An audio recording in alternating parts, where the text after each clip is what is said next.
I'm really happy to be here, having this opportunity to share with you.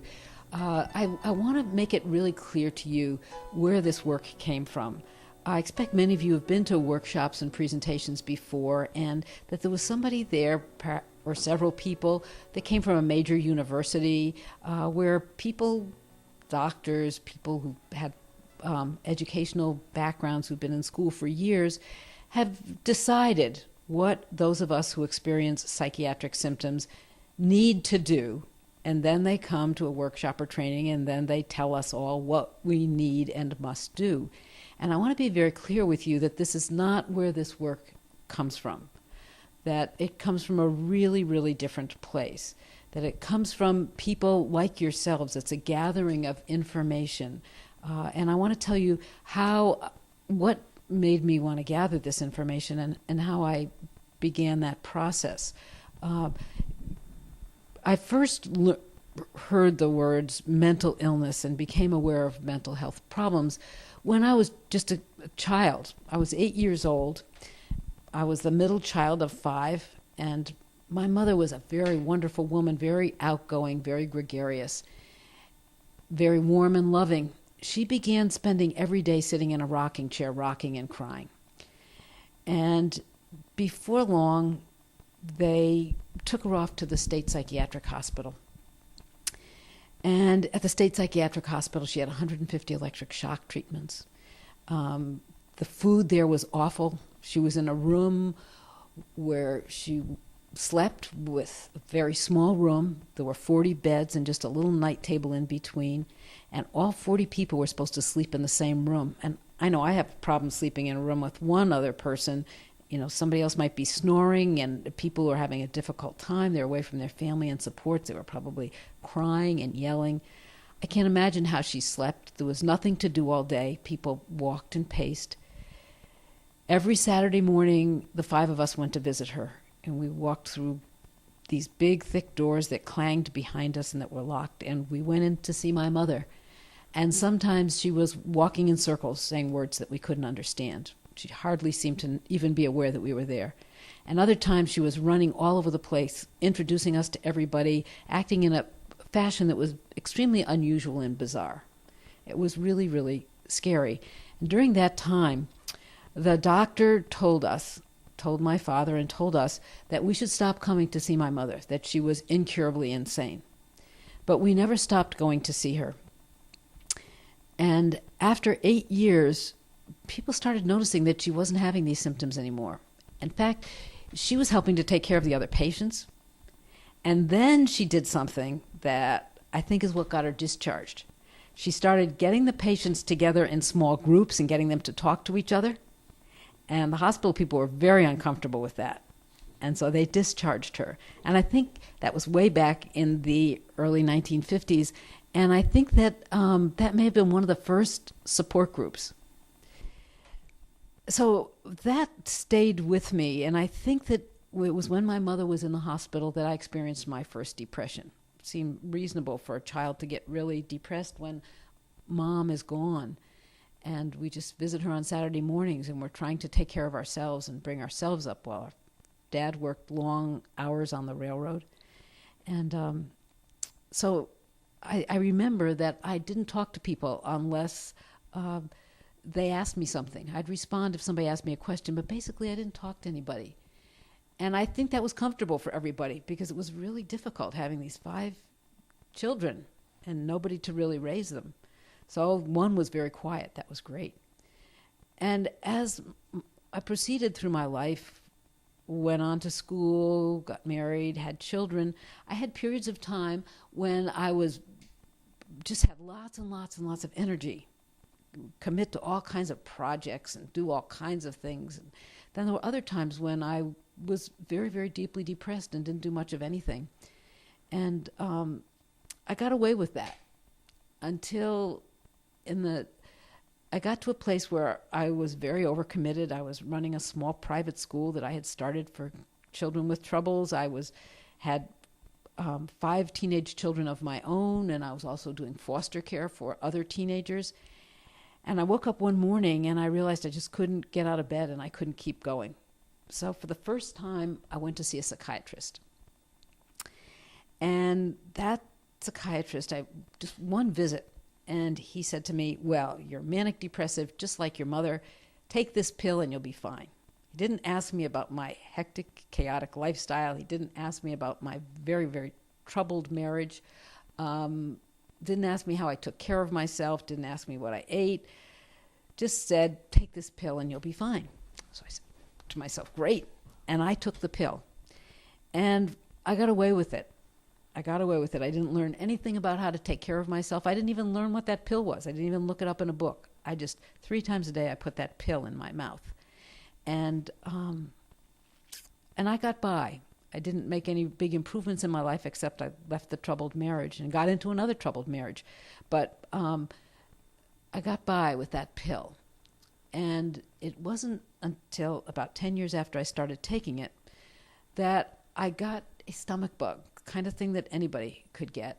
And I got very dehydrated. But the one thing that I knew I had to do was keep taking that pill. And I kept taking the pill.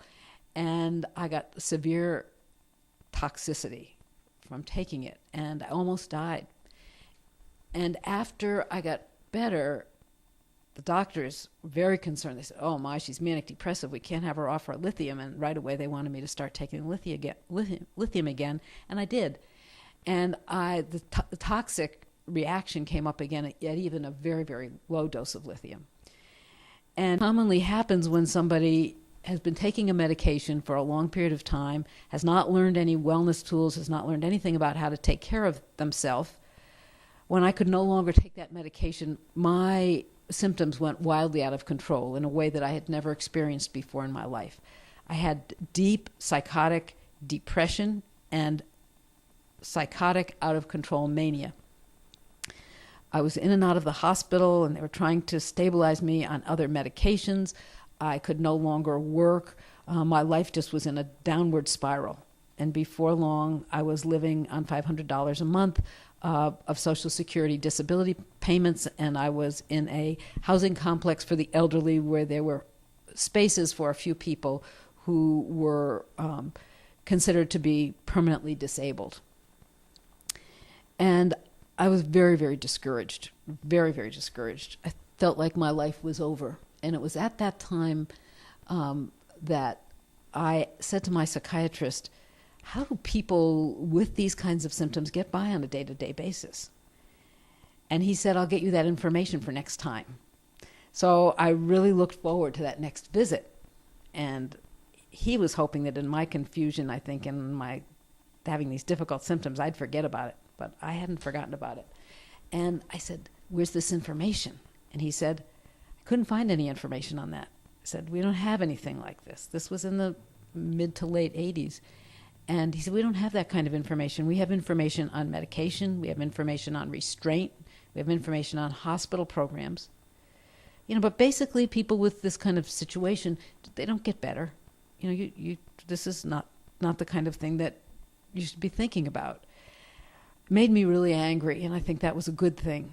And so I went to my vocational rehabilitation counselor, and I said, I really want to find out how people who experience these kinds of symptoms get by on a day-to-day basis, and maybe even how they get well. And fortunately, I had a very, very supportive vocational rehabilitation counselor. And she said, well, let's develop a Social Security plan to achieve self-sufficiency and see if we can get the money so that you can do this research, so that we can get you a computer and you can do some mailings and we can work together to develop some surveys. And so we developed that plan and got funding, and I began to look closely at 150 volunteers from around the country at how they managed. I sent out 3 different surveys, and as the information came in, it was really piling up. I didn't really do the research in the way that some people suggested, that I just ask questions and then people check off 5, 4, 3, 2, 1 or yes or no. I didn't do that. I wrote open-ended questions, and people wrote back to me. They wrote volumes. They wrote on the front and the back and the sides, and they sent me tapes, and they added pages. And here I am with all these symptoms and all this stuff piling up on the floor in my living room. And so a little bit each day, I just committed myself to a little bit each day, I started inputting it in the computer. And I really liked what I was finding and began incorporating some of this into my own life and was starting to get better and better. And the more I did and the better I felt, the more I felt like I should be doing something with this information. So I said to my psychiatrist, I think I should write this. This is so valuable to me and I'm feeling so much better. I think I should write a book. And he said, you're being grandiose. There's no way you could write a book. So I went home and I started writing the book. And then I went back and I said, the other thing I think I could really do with this is I could do workshops. And he said, there's no way somebody with your kind of symptoms could do workshops. So I started doing workshops. And I got the book finished and I started selling the book at the workshops. And I was doing better and better. And building support systems for myself, learning how to eat right, getting good medical checkups so that I got a thyroid disorder fixed. I was making sure I got lots of light. All kinds of things were changing in my family, and friends were profoundly affected by the change they were seeing in me. So I took that little first book that I developed that was really doing very well and affecting lots of people's lives, and I sent it out to some publishers, and I told some people I did that, and they said, you don't do that kind of thing. You have to have an agent. You have to go through processes. But one of those companies called me back and said, we want to publish your book. And that, along with the publishing of that first book and going to a conference and presenting, were really opened the doors for me. And this work has just grown since then. And my wellness has gotten better and better and better. And now I have written 12 books. We have a curriculum based on this. We have people teaching it all over the country and all over the world in mental health centers, selling thousands and thousands of books all the time. People who are interested in how they can learn themselves, how they can help themselves to be well. And we're seeing more and more and more people who are taking responsibility for their own wellness and getting on with their lives. So I hope this has been helpful to you and will support you in remembering what I've said as you work on mental health recovery and on developing a wellness recovery action plan.